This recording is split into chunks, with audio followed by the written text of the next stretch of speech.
gals, and welcome back to my channel. If you guys are new here, hi, my name is Hillary, and if you are a returning subscriber, then you must be a crazy Hilly, and welcome back. If you guys like anything about this channel or you enjoy my videos, feel free to give me a like, subscribe, or leave a comment down below. It actually helps my channel out so much, and I love reading your guys' comments. I do it on a daily basis. I'm kind of obsessed. I'm like, oh, yes. And we're starting to grow, guys, and I'm getting pretty excited. Also, I have a Patreon and merch down below. If you guys want to help support the channel, that's a great way to do it, but do not feel obligated to. It's just there if you need it. Tonight, we are going to be covering, we're going into one of Hillary's Haunted House series, and it's going to be my experience with a Ouija board and possibly the spirit that haunted my basement. Because I had a house back in the day when I was a kid. You know, I lived there. It was my house growing up. And I'm pretty sure me and my sister made it really, really haunted. And there are many reasons why I will not use one of these in my house. Am I a ghost YouTuber? Yes. Do I have multiple ones of Ouija boards like this in my house? Yes. None of these Ouija boards that I carry in my home are used. And there is a reason. It's because I was scarred for life when I was a child for using one and it being in my home. This is aesthetic. Purely aesthetic, and I like it a lot. I like to put it up on things. Do I ever have the planchette sitting on it? No, they are completely separate. So yeah, let's get into why I won't keep used ones in my house anymore. And also, I'm sure you guys are like, Hillary, that board looks really old. How is that not haunted in your house? This is actually made to look like this. It is handmade by this person on Etsy. And they painted it. They made it look like all the ones from the 1920s. And that's the reason I bought it. I did not want one that came with like a bunch of 1920s spirits to haunt my life. But that's why this one is the one that I keep in my house. So it's about, I want to say it was about $50 or $60 American. Do not quote me. I can't fully remember. But don't worry. It's not haunted. All right, so let's get into Hillary's Haunted House. And this is also going to have a photo because I did take a photo. But back in the day, you know, this was over 10 years ago that this happened. And the phone that I had was like, you know, it was a slide and it was not great. The photo that I have, I took off of a computer on my current phone. And I have since that time lost all my SD cards that had the pictures on it. So we just have like one photo and I can show you that closer to the end. I lived in the same house for my entire life. I was basically born there and I did not move out until my late 20s before my father finally sold the house. This is where all my siblings grew up and it was a great house. I love that house to death. I have so many memories there. And even talking to my siblings, they say, what are you talking about? The house wasn't haunted. I don't think that my house got haunted until me and my younger sister got into trying to contact spirits. And me and our friends would do this all the time. Every time one of my friends was over, we would basically try to do this. I got my first Ouija board when I was probably about 11 or 12. And I remember I got it for my birthday. And I was so excited to get it because I was super into spirits at this time. Even at the age of like 11, you know, I was really into it. But when I remember getting this board, I remember being so scared of it as well. So I would put it in my closet and I remember having nightmares about it even though I had never used it. It was just kind of always sat there. I believe at one point, I even threw it out and I was kind of, didn't want to use it up until I got the courage to. And when I got the courage to, I actually purchased my own. And you can get them at Toys R Us, which I still think is a little bit psychotic for them to be selling, you know, conduits to speak to the other side at a toy store that says 8+ can use, you know? Let me just have my 8-year-old, you know, talk to the undead. Sounds nice. So the specific day that all of this happened was my sister's birthday. And she had all of her friends over. I had a couple of my friends over. And it was a pretty good day. You know, we didn't spend most of it inside. We kind of did what kids did. We played outside. And then near the end of the night, that is when we came inside to hang out. We ate a bunch of cake, ice cream. We all just occupied my entire basement while, you know, my dad was upstairs probably sleeping or watching some sort of TV show, and all of the girls were downstairs conjuring spirits. So at around 12 o'clock at night, that is when we decided, hey, let's pull out the Ouija board and everyone can use it, because, you know, we had a bunch of people there.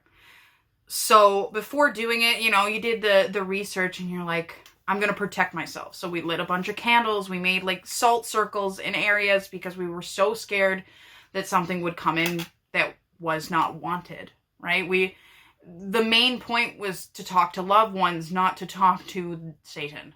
I remember us pulling it out, and a couple of my friends and I think a couple of my sister's friends did not want to use it, so they were just kind of sitting on the couch watching as the rest of us went on with our thing. You know, we all had our hands on the planchette and we were moving it around.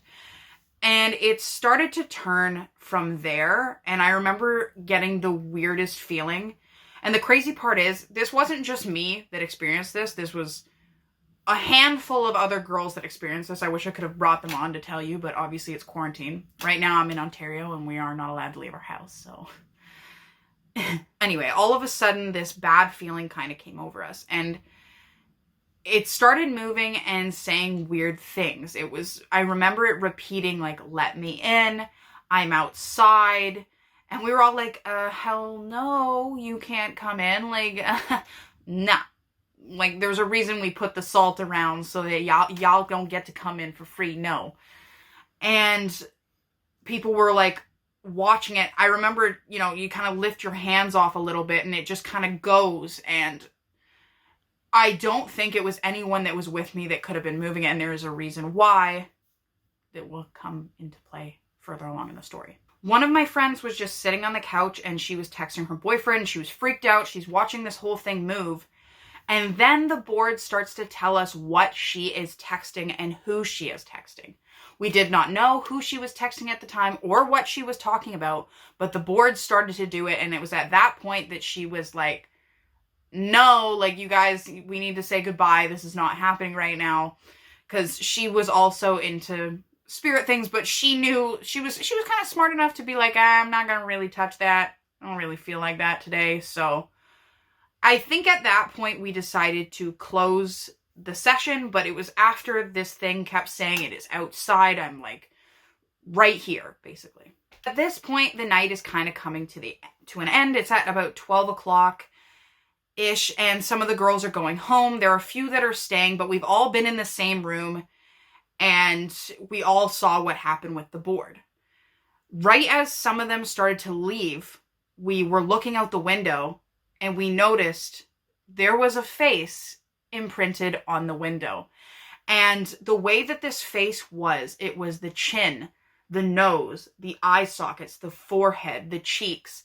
It wasn't something that somebody could have pressed their face on unless they were just like, I don't even think they could do it. We tried to recreate it, I remember, and we could not recreate this face that was just pressed up against the window. And what made it weird was that we couldn't wipe it off at the time. It seemed to be on the inside of the glass between the two panes.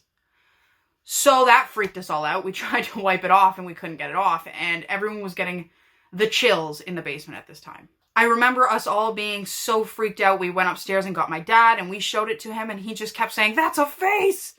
That's a face! And he was like, I know you guys didn't bring no spirits into my house. I watched these shows. No, like, and he did not want to go back downstairs. He went upstairs and did not come back downstairs for like probably a few days.